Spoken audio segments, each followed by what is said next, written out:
welcome back to my channel. I am so excited to finally be filming another video. I was meant to film this video a very long time ago, but a lot has been happening with my pregnancy at the moment. So this video is all about pregnancy and endometriosis.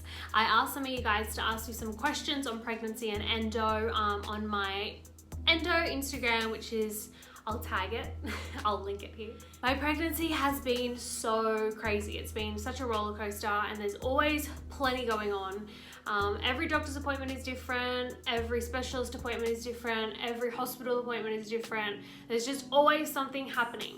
So I think I just needed a bit of time to process, and especially everything that was going on with COVID-19. I really got comfortable in my little bubble and especially with everything going on in the pregnancy, I just kind of wanted a moment to process everything. So I'm finally here to answer all the questions that I ended up receiving, and I'll probably just explain a little bit more into detail what has been happening with my pregnancy, because I know a lot of yous have had some questions about that on my Instagram as well. I'm constantly doing posts and updating all health updates and endo and pregnancy updates on there.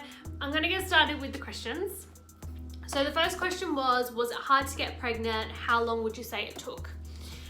I feel like the process felt like it took forever, but when I sit back and look at it now, I think Blake and I were really lucky, and it didn't take as long as I know some poor women out there have to deal with. I think for me, it was hard. I'm not gonna say it was easy, because it was extremely hard. It was hard mentally, physically, emotionally. There was just so many emotions that go in the process of trying for a baby. And I think for me it was even more harder because of that pressure that I had on myself, or I felt the need to fall pregnant quickly, or I really wanted to fall pregnant quickly, purely because from my excision surgery specialist, and he's my pretty much professor, he's my go-to, he pretty much said that I only have till the age of 30 to fall pregnant. So I was 24 at the time when I heard that. Fell pregnant at 25, now 26. So yeah, it happened really quickly, but I think because of how much pressure that I felt like I had, I feel like it felt like it took forever. But pretty much what happened was I had my excision surgery, and then we waited 6 months until after that surgery, just for me to heal and for us to be ready. And yeah, we waited 6 months, which to some people might feel like a long time. To me, it did feel a little bit like a long time. It felt like forever, because as soon as after my excision surgery, my professor pretty much told me it's go time, like go, now is your best chance to fall naturally pregnant after excision, because it's like a massive clean out on all your organs, uterus, everywhere. It's like a massive clean out. So that was the first step into kind of my fertility journey. I think that really helped a lot, the excision surgery. But even in that amount of time that we waited, in the back of my head, I was constantly worried, like, what happens if my endo is growing back already, or what's gonna happen, or I don't know what's happening in my body. But yeah, so then after that 6 month wait, we then tried for 9 months. So it took us 9 months to fall pregnant. Blake and I had given a time limit of 12 months before then we started to look into IVF. So we were at that point where it was getting close to the 12-month mark, and we were going to pretty much start looking into IVF options. And then I happened to fall pregnant that month that I was looking into IVF, which is ridiculous. I think the craziest thing was the month before, we actually thought that I was pregnant. I was a week late on my period, and normally being a week late for me is very unusual. So I was a week late on my period, and I kept doing pregnancy tests. I ended up going to the doctors, and then the blood test confirmed that I wasn't pregnant. But for me, it was like, where is my period? Because it's never been that late before. So for us, obviously we got really excited. I was very excited. Then going to the doctor and hearing that your blood count and your hormone levels are normal, I was just, it was like deflating, and it was like disheartening, gut wrenching. Like I wanted to give up. I was like, oh, I feel like we've tried for so long. Mentally, it felt like for so long. So it was just, yeah, it was really hard that month, I think. And then pretty much from there for that month, Blake and I didn't speak about babies. We didn't speak about trying for babies. I didn't track my ovulation. I didn't even know when I was ovulating. There was no planned intercourse around ovulation or anything like that. It was just nothing. Like, we didn't even speak about it. And I think that's because, well, one, how mentally and emotionally hard it was on me, but also because I knew that we were going to start looking into IVF. So for me, it kind of took a bit of weight off my shoulders, because I was like, there's help out there. We're going to try and go and get that help. What has been the hardest thing about your pregnancy so far? So many things. So many things. This pregnancy, yeah, it's hit me hard, I'm not gonna lie. There's been a lot going on physically as well. Obviously emotionally, but that's all hormonal. But physically, it's been a long 7 months. I'm 30 weeks tomorrow. So yeah, it's been a ride. I think the hardest thing about my pregnancy physically has just been obviously all like the kind of normal things that come along with pregnancy, the fatigue, the vomiting, the nausea, and I am still vomiting to this day. So my vomiting actually hasn't stopped. It wasn't like it was just the first or second trimester and it stopped. It actually has kept going into my 3rd trimester. So that hasn't stopped, but there has been a lot of pain through it as well. So I've had a lot of, so when my uterus was stretching, I felt a lot of pain from that, because my uterus was stretching over scar tissue from my excision surgery. So that was probably one of the most painful things, I think, about this pregnancy. There's been a lot more cramping and just obviously normal pregnancy stuff, but I feel like it was times 50. Obviously the lower back pain, the leg pain, which is all so similar to endo. So it's been a bit weird, because sometimes I forget that I'm pregnant because it's so similar to endo. So for me, sometimes I'd forget I was pregnant. It wasn't until I felt the baby move around that I realized, whoa, hold on, there's something going on in there. But a lot of the time, yeah, it feels pretty much like endo, like a flare-up or something like that. Not to the extent of what my flare-ups used to be. My flare-ups used to be pretty bad, but it is a very similar kind of symptoms. So I am experiencing that pain still through pregnancy. And I think what has been hardest mentally for me is, believe it or not, it's been the side that people tend to think that you're cured once you're pregnant, and that is not the case. There is no cure for endometriosis. I have changed doctors, normal GPs, I think 5 times, and now I've kind of finally found one that I like and kind of understands my endometriosis. Even to the point where the doctors at the hospital, when I go for my hospital appointments, they're like, oh no, you're fine, you're cured, you're not gonna have endometriosis anymore. And I'm like, well, no, that's not how it works, because there's no cure.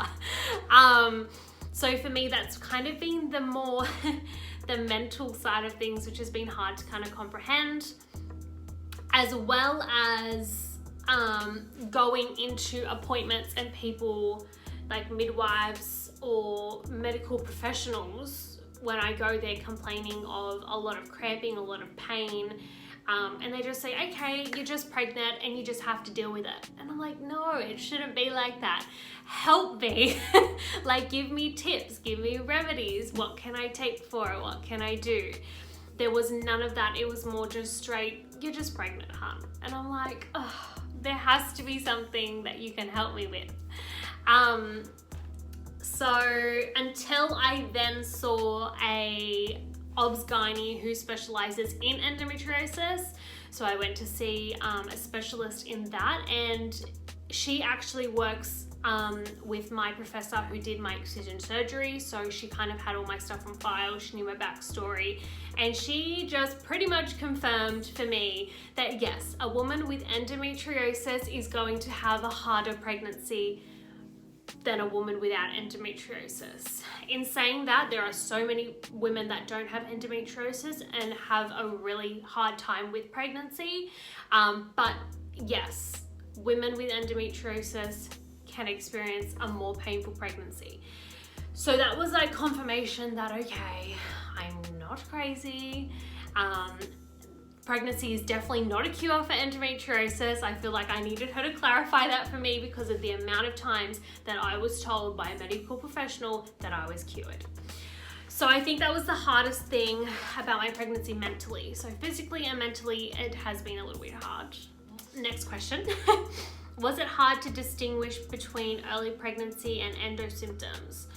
So I think for me, I didn't really wait until I was like expecting my period. I literally did the pregnancy test on the day I was due for my period, because that's what I'd just been doing every month up until I fell pregnant, because obviously we were trying.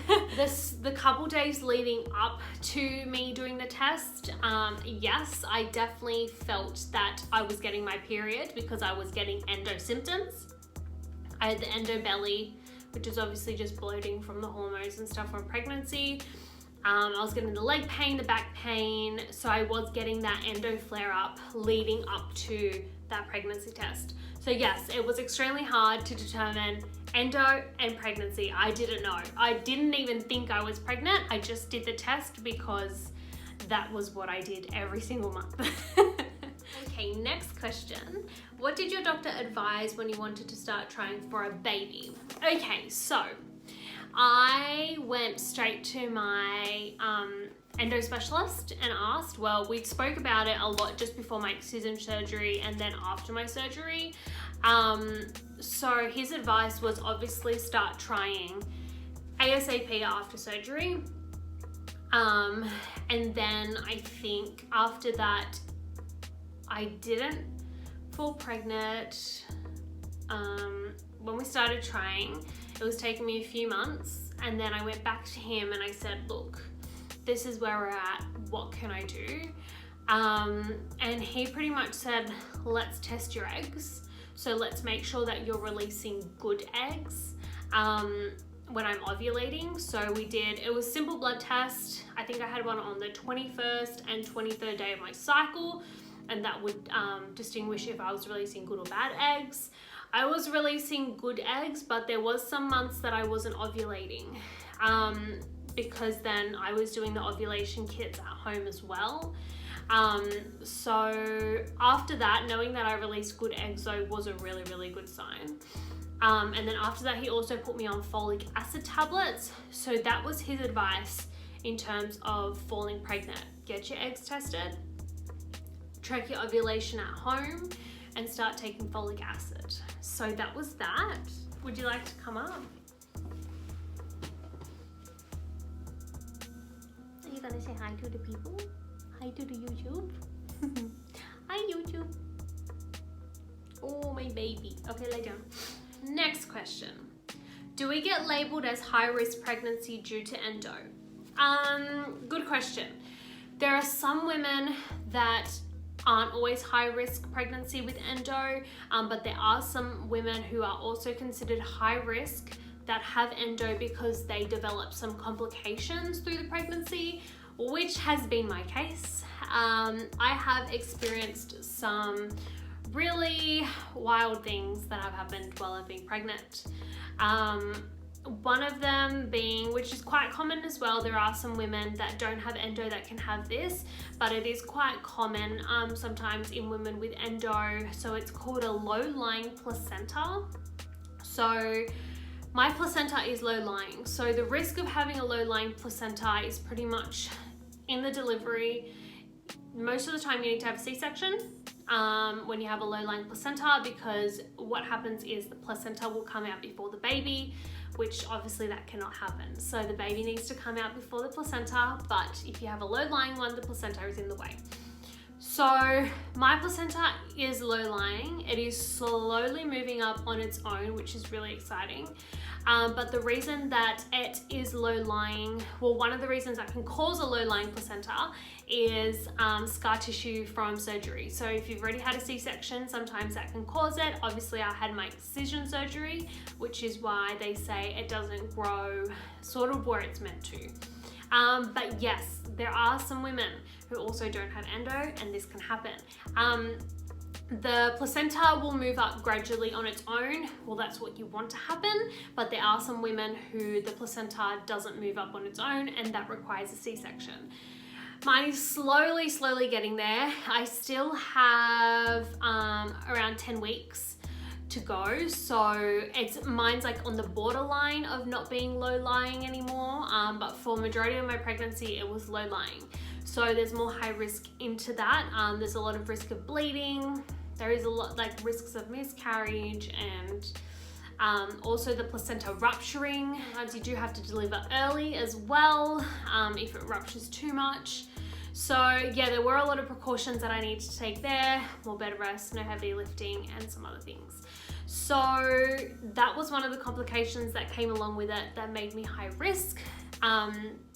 Another thing that I have developed in pregnancy is an infection called strep.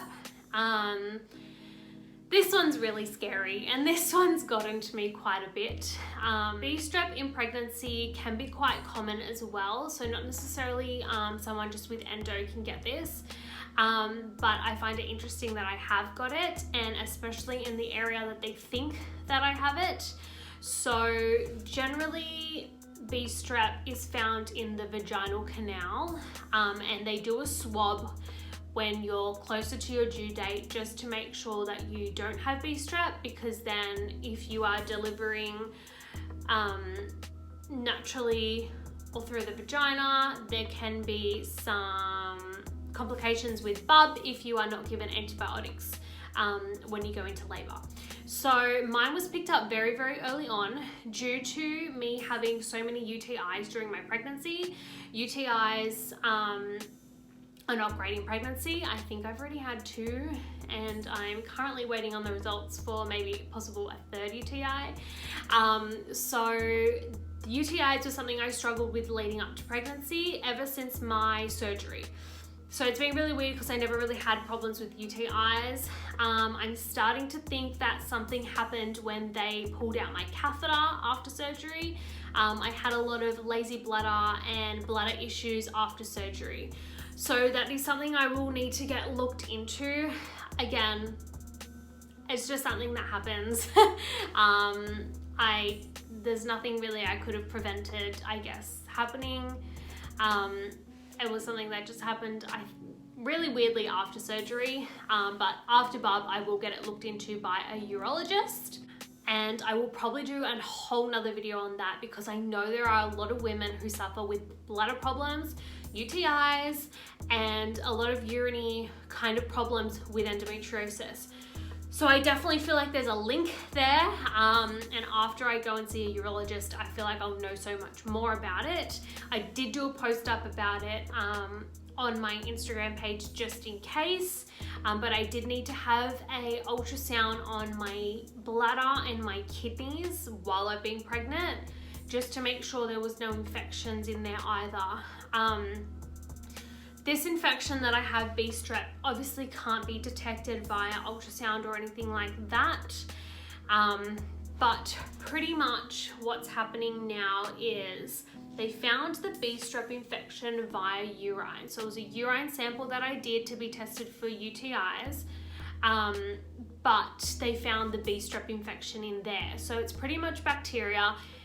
Everyone can get strep in their life. So there's a good chance everyone's had strep at one point. If you're not pregnant, it's not an issue and it's not a drama. You don't even need antibiotics for it or anything. They don't even test for strep really if you're not pregnant. So it's just bacteria. You can get it on your skin. If you have a cut or something, you can get bee strep. Obviously, like strep throat, it's an infection, so you can have it, but it comes and goes in your body pretty much all the time anyway. But if you are pregnant, there is a risk to the baby, obviously. So because my bee strep was found in my urine, there is a good chance that the bee strep infection is actually in my bladder, or in my gut or intestine or something like that. I'm guessing it's in my bladder because I've been having all these UTIs. So that is where like a lot of complications are happening as well. And because it's not necessarily in my vagina canal, I think that's the scariest part. If it was just in the vaginal canal, antibiotics obviously is going to get to bub straight away before I push him out. But it's pretty much as soon as my water breaks, bub can be at risk because obviously his safe bubble has broken and he's getting ready to come through. But because we don't know whereabouts this bee strep is, whether it's on my bladder, whether it's in my gut, he is swimming around and floating around and waiting to come out in there. So the process for me is as soon as my water breaks, I need to go straight to the hospital, like straight to the hospital. Lucky I live 10 minutes away, thank God. Straight to the hospital. They will hook me up to an IV. I will get antibiotics every 4 hours until I deliver. That antibiotics will go straight to the baby and hopefully protect him in getting this infection. So there is a lot of risks to the baby, which gets me a little bit anxious and stressed and nervous, and I don't like to think about it too much, but it's the reality. It can cause some serious health complications for bub if he does get the bee strep, but I'm staying hopeful. I know there are so many women that have had bee strep and have had successful stories. Bub and I will be monitored extremely closely after we deliver, so I will need to stay in the hospital for 48 hours. 24 definitely, and then they'll see how he's going for the other 24.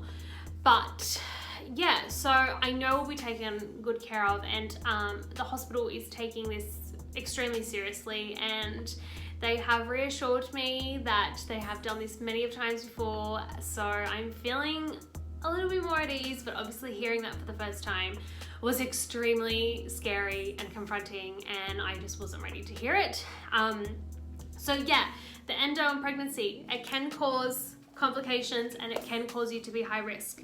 I'm sure there are plenty more risks that can happen with endo in pregnancy, but they are just the ones that I'm going through. I guess we will just wait and see. I still have 10 weeks left, and let's hope that there's no more complications because I've had my fair share. All right, let's go to the next question. Did you take anything or do anything particular while trying to fall pregnant? So like I explained before, what was my advice given to me by my specialist, I was literally just taking folic acid and just really tracking my ovulation, getting my eggs tested, and the excision surgery I feel really kicked things off. I feel like that's so important to get a good clean out, and if you are really wanting to fall pregnant and try for that baby, I would definitely recommend starting ASAP after your surgery. I think for Blake and I would have started trying for a baby as soon as my surgery was over. Obviously after I'd healed, but I've always wanted to be a mum, so I know I've always been ready. But for Blake, it was a bit of a different story. So when I first met Blake, he didn't really want kids and he didn't really want marriage. This was very early on. And things just changed really quickly. And, you know, it's something that happens when you find the right one that you're meant to be with. It all happens. So for me, I think I needed his go ahead. I wanted him to kind of be the one to be like, all right, let's start trying for a baby. I didn't want to put pressure on him. I didn't want to say, let's do this, let's do that, let's try now, let's do this, because that's not how it works. In a relationship, it needs to be a two-way street, and we need to make a very big decision like this together. I was always ready. I just needed him to be ready. And I will insert here a little photo of how this whole fertility journey started. On Valentine's Day, he sent me a present to my work. Blake was away in Japan with some of his friends, and I was working at the time on Valentine's Day, so he actually got my present delivered, and it was an Eternity Rose for Everlasting Love, and then it was a baby fund box with some money in it already to save up for our bub and fertility journey. So that's what kickstarted it off for me. And I feel like we just both needed to be ready for this. So as soon as I got his go ahead, I was very, very excited. And we started trying straight away. But yes, start trying as soon as you have that excision surgery, because that is one of your best chances of falling pregnant naturally. And there are so many options out there in, you know, looking more into fertility. And IVF is obviously always a great option. I know it's extremely expensive, and there's a lot that goes into the process. I was mentally preparing myself for it, so I understand completely how much goes into an IVF journey, but if it's meant to be, it's meant to be. And I truly believe that do not stop trying. Do not stop trying. Just keep trying, keep trying. You just never know. Next question. How many times have you been told your endo is gone forever now that you're pregnant? Oh my gosh. This is just insane. I've been told this so many times. What has shocked me the most is how many times I've been told by a medical professional. So it's regular GPs, just regular gynecologists, so ones that don't specialize in endometriosis, hospital doctors, and even some midwives. Like, that has been the amount of times, and it makes my blood boil to this day. Like, if someone was to tell me that now still, at almost 30 weeks pregnant, I'd still get annoyed about it. It's just such a misconception, and it's not fair to be saying stuff like that when that is absolutely not true.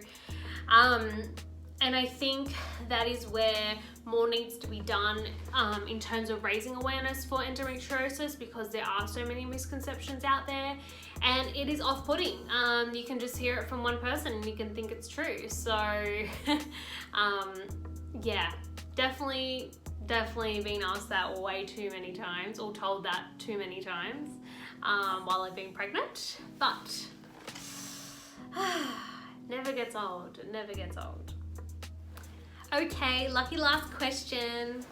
What is your best advice for someone trying to fall pregnant with endometriosis?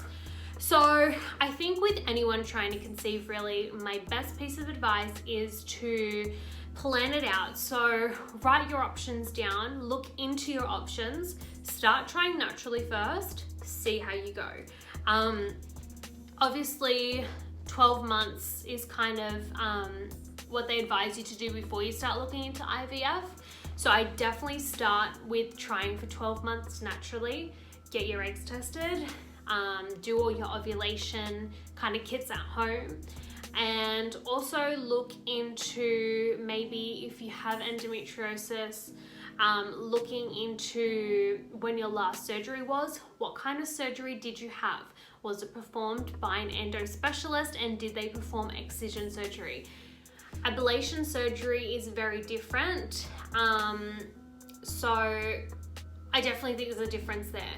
If you've had ablation and if you've had excision, obviously ablation, the endometriosis grows back a lot quicker, so depending how long ago you had your surgery could also be a factor. And my biggest piece of advice, well, advice that I wish that I could give to myself, was I really feel like during the time that I was trying, I put a lot of pressure on myself, and I did stress myself out quite a lot.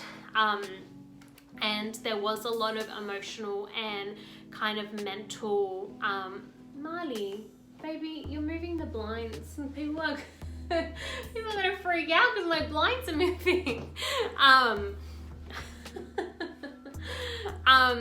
So I think to me, I really wish I had just, as stressful as the process is, I think, especially that last month, that when we did fall pregnant, Blake and I just enjoyed the process.